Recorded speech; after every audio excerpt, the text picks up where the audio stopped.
And here we are. And again, we start the show by talking all over everybody. But welcome to the feed. I'm Mike, and this is Marty, and we have Mike Malick with us today. Today is February 13th. Valentine's Day Eve. Valentine's Day Eve. Hope you have your chocolates. I made a chocolate run the other day. Good Yeah. for you. I was thinking about the snowstorm planning ahead, so. Just warning all the men out there, it's Valentine's Day Eve. What does that mean? It means that Holidays is open today and they're fully stocked. So get your cards, your chocolates, your flowers. Your flowers. Lovey-dovey card, you gotta have that. Lovey-dovey card, yeah. No. Yep. Okay, here we are. What's happening in town? Well, there's breaking news. Breaking news. I want to be. I want to be the first one to break this We should news. have the banner. We should have a banner. Breaking news. I know we should cut in and have the whole big thing. Bellows Falls Rotary Club is doing their annual spaghetti dinner, but it's not going to be at the Moose this year. It's going to be at the American Legion Post 37 on Rockingham Street. It's Saturday, February 23rd. Doors open at 5:30 and will serve until 7. Now, the rumor on the street is that somebody is buying all the tickets. I'm cornering the ticket market. I may scalp tickets. I was going to say, on so Mike will be out front scalping tickets for the spaghetti dinner. You better get your tickets early because I am getting them. And they're every day. You have yeah. more tickets. So tickets are $8 for adults, $5 for children. Takeout is available. It's $8. And the cool thing this year is because it's at the American Legion, if you want to have a glass of wine, if you want to have some type of adult beverage with your homemade spaghetti dinner, you can, because the bar will be open and you'll be able to go up to the little window and get an adult beverage. So please join us, support the Rotary. All the money that Rotary gathers goes back into the community. It's homemade meatballs. It's Sally and Tom McPhee's secret sauce. Yes. It is Chris and Tom Miller's award-winning salad dressing. Miller's Own. Miller's Own. Yes. They got nothing on Paul Newman. Yeah. Salad dressing and a homemade dessert, and then coffee, and usually we make punch. Yeah, I think it's a good idea to move it. As first I was wondering, but then it seems like the Moose has always been really nice, but there's always an issue around parking and then stairs. It's really hard for layouts for some of the folks that come to it to go down those stairs into the Moose, and so it's much nicer. And they've also they recently made a few changes at the Post, and because they're getting some rock bands in, and they have a country band coming, they have a comedian coming. They're doing a lot more things, so they've changed the seating setup in the hall, and the tables are smaller, so it'll be a nicer thing with the dinners, because there's 6 tops and 4 tops and stuff. So if you come, it's a little more intimate dining this year. So we're very excited to be changing to the Post, and please join us on the 23rd. Okay, and then what else? And then reminding everybody still that Chicago is coming, and tickets are going March 28th through 30th, April 4th through 6th. They are busily doing the set. They're doing the costuming. I heard rehearsals are going really well, and tickets are on sale. And they're predicting that they probably will sell out at least the second weekend. Yeah. So truly, folks, don't wait for that first weekend to go by and listen and see how it went, because you might not get tickets for the second weekend. Get your tickets now. And I heard that David went before the select board this week and was trying to get liquor sales at the Chicago too. Oh, interesting. Yeah, oh, and nice. Big week for liquor sales at the select board, because I guess several people were going for permits and stuff. You want to check out Fact TV's highlights, because Alex is putting out the highlights. Fact TV's going for a liquor permit too? Yeah, well, it might help our ratings. It might make the feed a little bit more lively. Anyway, what else? That's all I got. That's all. Well, other than Snowmageddon. Yes, which seems to be over. Seems to be over. Yeah, and we only got like 6 inches of snow maybe. It's slushy. It's not that bad. But the roads are clear. I heard they delayed school for a couple hours this morning. This is Wednesday morning. We're live, so I'm not sure if that's true or not. I'm not sure either. If you watch on Thursday morning, it's not. I do have to give a shout out, though, to my folks in my class. Apparently, they thought it was a 2-hour delay because nobody showed up for my 6:30 class this morning. So what we were laughing about before we started the show is that normally I come in, I'm full of energy because I've taught, and I was sitting here before the show like this, yawning because I didn't have my endorphin kick in from teaching my class. Well, we run on. Michael, thank you for being here. Sure, glad to be here. You guys Why don't you tell us a little bit about the Justice Center first? Let's start with that. Tell just a general background of. Sure. There's a Justice Center in town. Do There people is. even know that? Probably some do and some don't. The new director is Susie Bellici is getting out the word a little bit better, so that's why I'm here, which is good. I'm glad to be here. You drew the short straw. No, I don't mind. I've been at the Justice Center since 2013. It started Ed Cooney Moore and Ron Lake, the current police chief, started it in 2011, I believe it was, and it's been located at Parks Place since it started in 2011, I think. And I think. And that's it's a new model for dealing with people who have committed crimes. Am I right in saying that? It's relative. It's not. I mean, you guys were leading edge when it's. Yeah. It's they first started in Vermont probably 17 years ago. I think the first few justice centers started, and now there's I believe there's 20. There used to be 22, but I think there's 22 at least 20 justice centers in the state, and it's hard to find a model similar to this one anywhere in the United States. Really? Yeah, and we're the only state really that does COSA, Circle of Support and Accountability. So COSA is Circle of Support and Accountability. That's right. And that's sort of a team approach, right? It's a team approach. Its goals, of course, number one goal is to reduce recidivism rates, and also try to limit victimization of anybody that's been a victim of severe crime. So we're open to discuss with the victims in private, typically, what their needs may be when we're working with a person that has a criminal record that may have victimized people. Yeah. So the idea being that instead of just putting someone in jail and letting them sit there for a length of time, that they live in the community and they learn how to then be. That's correct. I don't know about good citizens, but good citizens in the community. You try to give them. They can be good citizens in the community, and oftentimes it's the transition from jail is so difficult that's why Vermont came up with this idea, and it's doing well throughout the state. There's some data out there is showing that there is a drop in recidivism rate, and I've been doing it since I started in 2013. And I enjoy it. It's very compelling. I get a lot out of it myself. And helping people it's a win-win situation. Right, really. you get a lot of. You get a lot out of it. That's kind of what I think.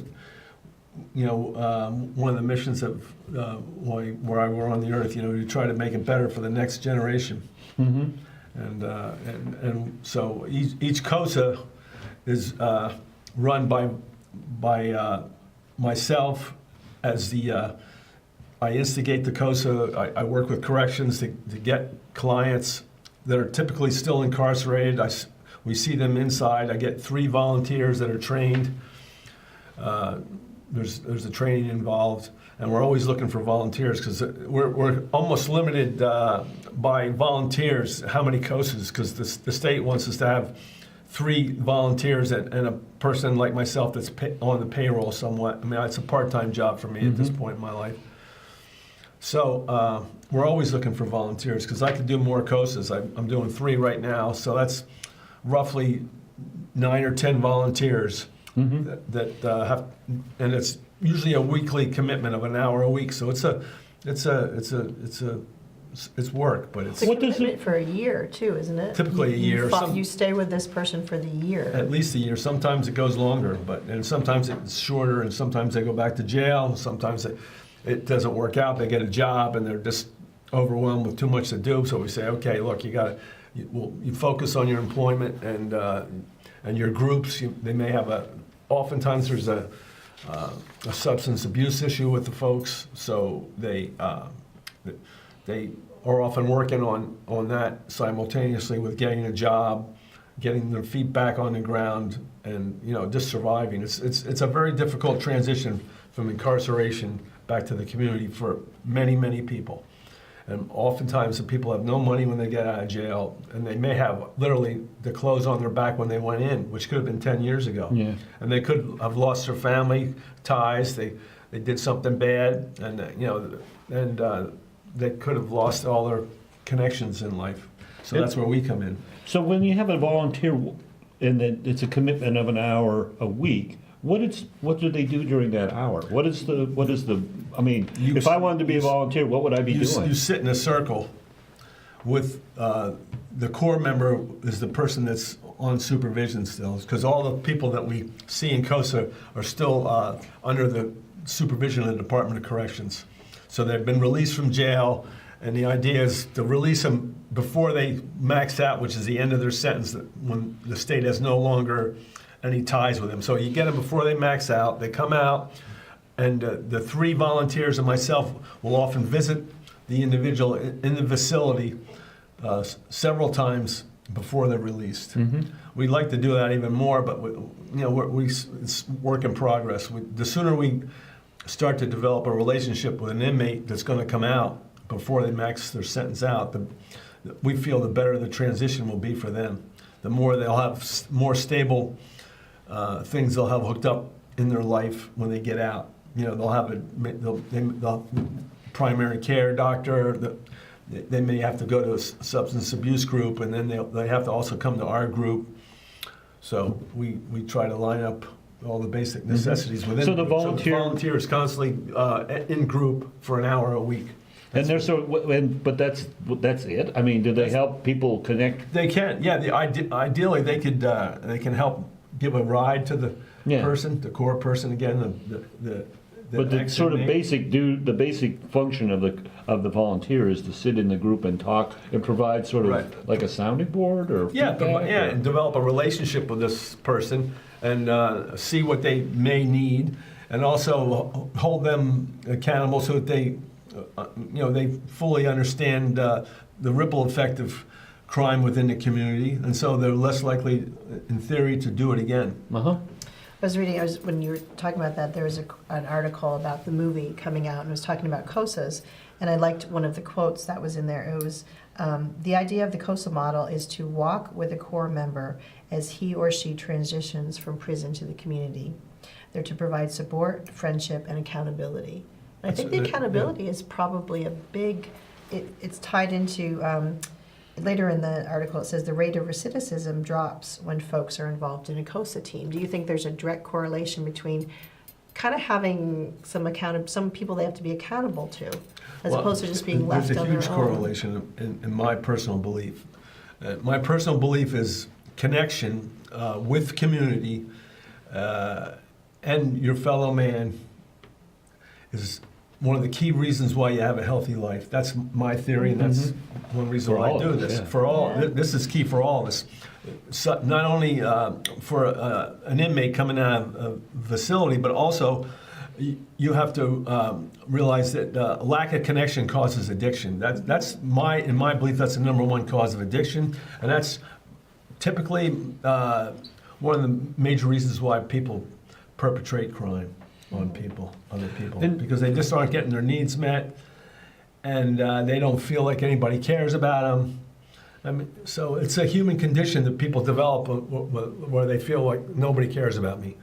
So therefore, I don't have to care about anybody else, and therefore I can take their stuff. It's an excuse not to care about anybody else too. It's just so the COSA is one of its main goals is to connect that person back into this community, or get them ready to go back to their other communities. We get people out of jail that aren't from the Bellows Falls area. They could be from northern Vermont, but we may work with the probation office where they may be going back to, or the family where they're going to eventually end up. So it's about connection. Yeah. And that's what that's the heart of this movie. This movie follows 5 COSAs. Is that correct? Up in the Northeast Kingdom. Do we want to roll a clip now? Well, that's one of the things we want to talk about. It's this movie that's coming up called Coming Home. And when is Coming Home going to be shown? Coming Home is going to be shown on Thursday, February 21st. So next Thursday. Next Thursday at the Rockingham Public Library. Starts at 6:30. Mike said it's about an hour and a half. And it's done by Northeast Kingdom filmmaker Bess Obrien, Yeah. who's done others. She did Hungry Heart, which was about the opioid epidemic. And yeah, you're gonna, if you're curious about how ACOSA works, sounds like Yeah. this gives you the And I think Betsy is nitty-gritty. going to be at the screening too. If you're also curious about how the movie was made and the process of that. And we'll have an open discussion after, be a little bit before the movie, but there'll be a question and answer period after the movie with Bess Obrien, myself, and the director, Susie. Oh, great, great. Maybe a few other people. And maybe we can roll the clip now, Alex? Nationally, if you look at the numbers of people that are coming out of prison, which is around 700,000 people a year, between 65 and 68% will reoffend and be reconvicted and reincarcerated within 5 years. How does your community welcome you back? Does your community welcome you back? The community really has the power to change the way a person's life can go. I wanted to stay clean for myself and for my family. I wanted them to see the real me. First of all, admit that your son was going to jail. And then naturally people want to know why. You just keep sinking and sinking and sinking day by day. Either you're gonna go under or somebody's gonna throw out that lasso and you're gonna grab onto it and somebody's gonna pull you. You're going to be working with people who have been convicted of felonies that are returning to the community, and your job is to help them in that process. How do you help an individual? You have to sit down, you have to talk to that person, you have to get to know that person, and that's what COSA does. My family are addicts. I had nobody. I have nobody. For Tara, the big risk wasn't going back to drugs. The real risk was going back to the life of prostitution because it pays so well. You want to live together as a family. What if that's not going to happen? How are things going to be handled at that point? This is actually going to be the 3rd year that I've continued with COSA. If it ain't broke, don't fix it. It's one thing to say I want to live sober and I want to live differently, but how do you know what that looks like? These are members from the community that go and take time out of their day or out of their week, out of their year to understand you and who you are as a person and just try to be there for you to fall back on if need be. There are some people who have done some bad things. I've done some bad things. But we're people, we have made bad choices, and it should not define who we are. They're a part of the community. They have family here. They have kids in their schools. We're going to see them in the grocery store. We should be doing our best to welcome them back and make sure that they get everything they need to be a productive member of society. You know, sometimes it's just needing a friend.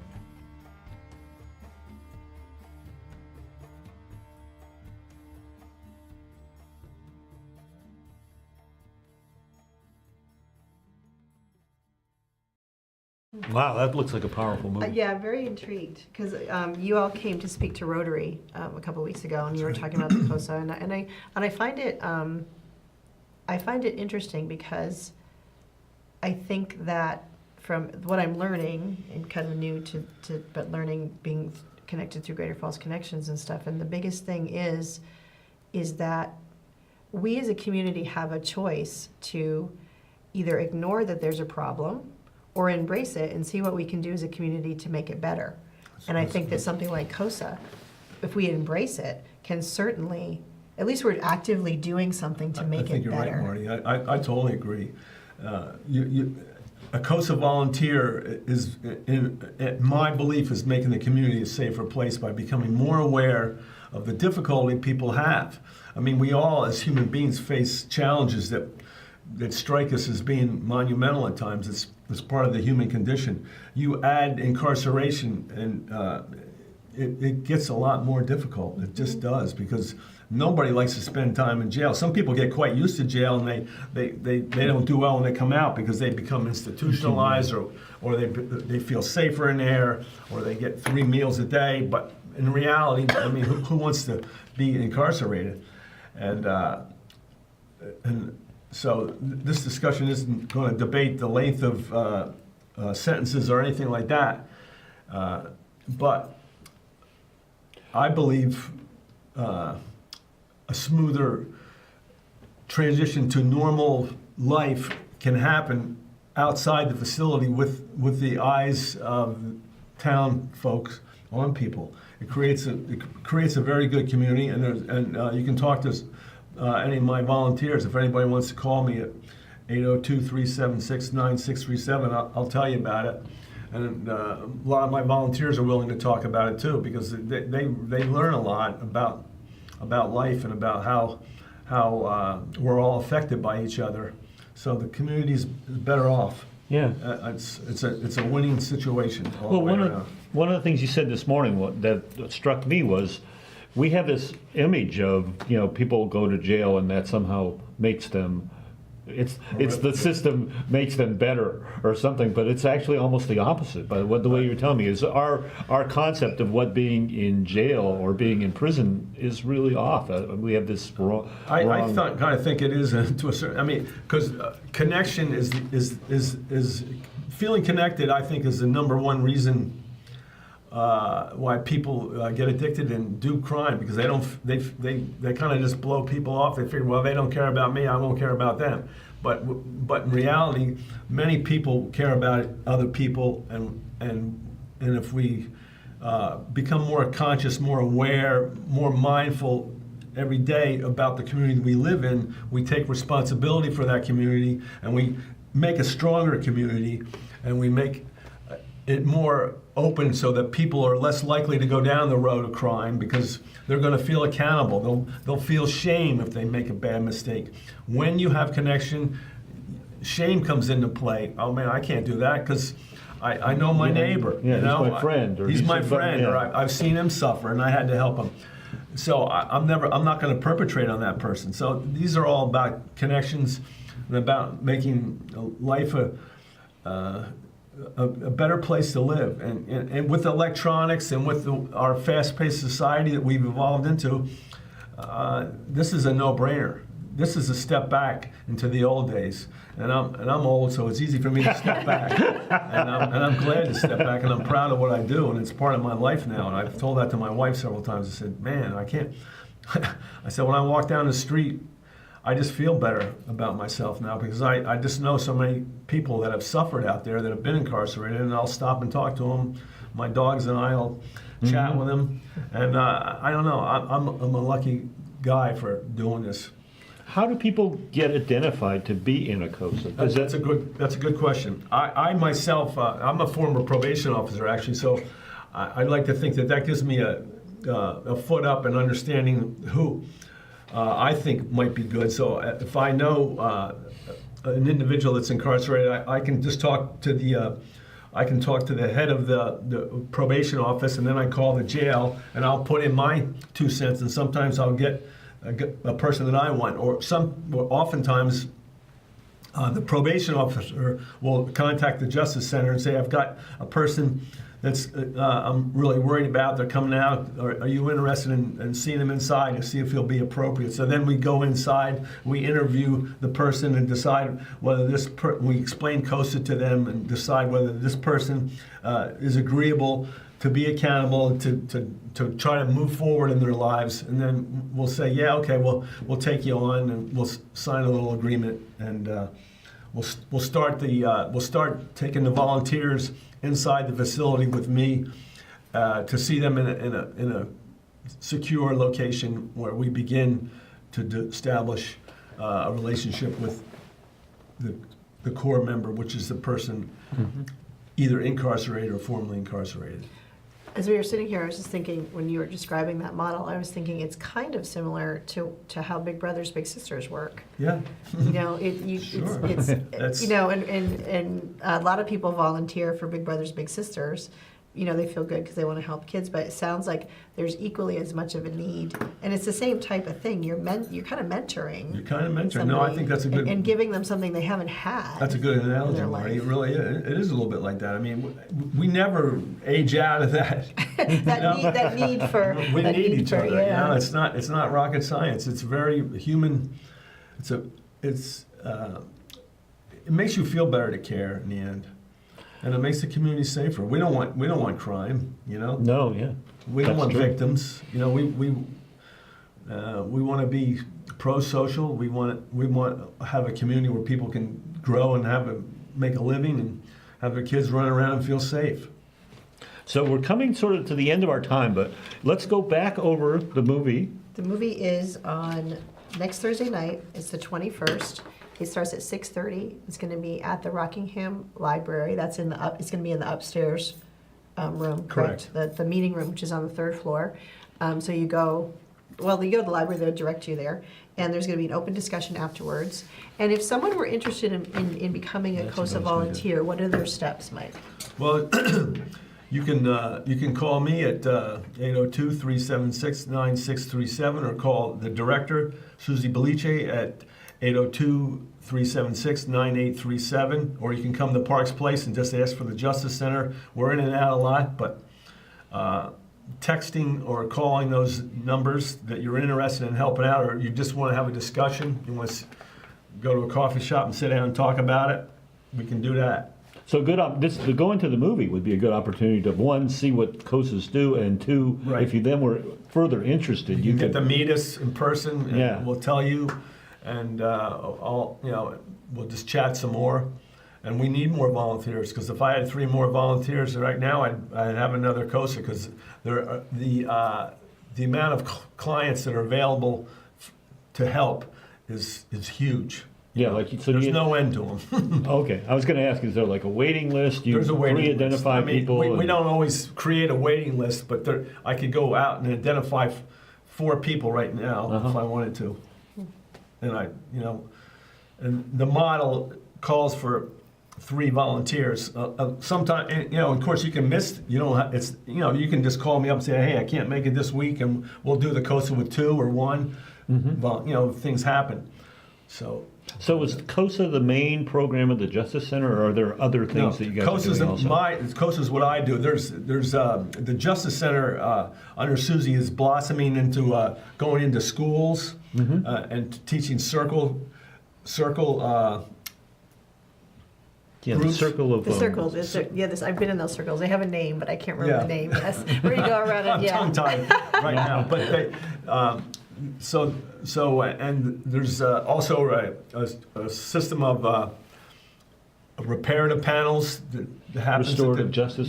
Justice that people come from court, and they agree to do a reparative panel, and so they don't have to pay a fine maybe, and they typically can do their retribution.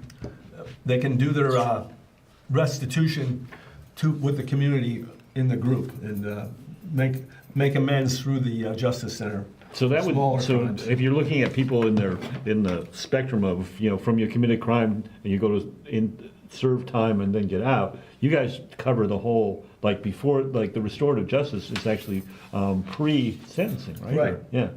It's pre-sentencing. Okay. Yeah. As usual, we have run. As usual, Mike is running on, and I get into a great idea. All right, and we get the sign from. So, thank you very much, Mike. We should actually maybe have a follow-through show on some of the other things. Really, I would really like to. Maybe Susie could come on and we can talk about it. I'm sure we'd be glad to get a couple other members of the Justice Center to come. And that would be great. I hope you'll consider that. Some great young people working. Until then, thank you, Bellows Falls. We'll see you next week. This has been The Feed. See ya. That's it, folks, for The Feed. Be sure to catch us every Wednesdays at 7:30 a.m. Also, find us on Facebook at Fact TV, or tell us what you think. thefeed8@gmail.com.